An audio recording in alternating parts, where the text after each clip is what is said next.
رسول اللہ صلی اللہ علیہ وسلم کے پاس قبیلہ ثقیف کا ایک وفد آیا آپ کے پاس بیعت کرنے کے لیے، تو نبی صلی اللہ علیہ وسلم نے اس قافلے میں ایک شخص تھا جو کوڑھ کا مریض تھا، تو رسول اللہ صلی اللہ علیہ وسلم نے بقیہ سب کی بیعت تو لی، جو حدیث سے معلوم ہوتا ہے کہ آپ صلی اللہ علیہ وسلم آئے، آپ نے اس شخص کے بارے میں فرمایا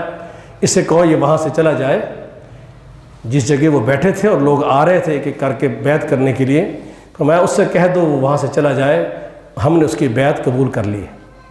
یعنی اس کا اسلام قبول ہے لیکن وہاں سے چلا جائے۔ رسول اللہ صلی اللہ علیہ وسلم نے اسے ہاتھ نہیں ملایا، اللہ کے پیغمبر صلی اللہ علیہ وسلم نے اس کو اپنے سامنے نہیں لایا۔ اس سے معلوم ہوتا ہے، اور جو دوسرے لوگ اس کے ساتھ آئے تھے ان میں سے اللہ کے رسول نے کسی سے نفرت نہیں کی، وہم نہیں کیا، ان سے دوری اور پریشانی کے اسباب آپ سے نہیں پیش کیے۔ اس حدیث سے معلوم ہوتا ہے کہ جس بندے کو وہ کرونا ہو، وہ ڈینگی ہو، ڈائگنوز ہو جائے متعدی مرض کے آگے پھیلتا ہے، تو اس سے احتیاطی تدابیر جیسے آج میڈیکل کے لوگ کر رہے ہیں، لباس استعمال کر رہے ہیں، کٹس استعمال کر رہے ہیں، دستانے استعمال کر رہے ہیں،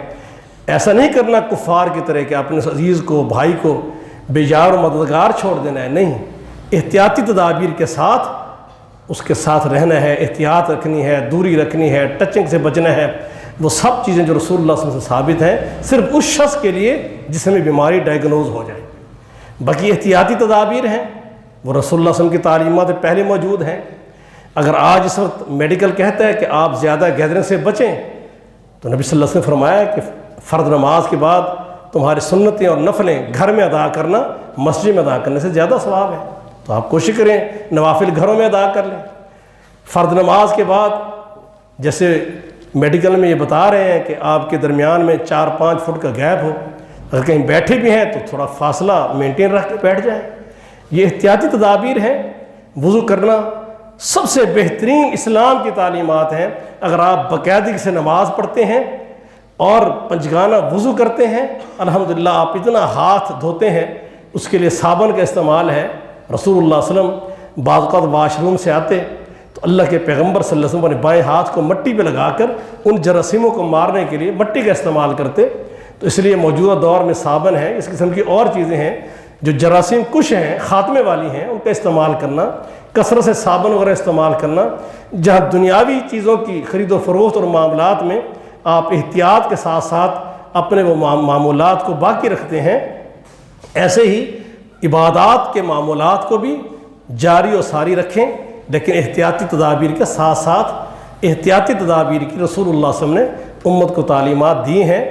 اس لیے ان احتیاطی تدابیر کو اختیار کرتے ہوئے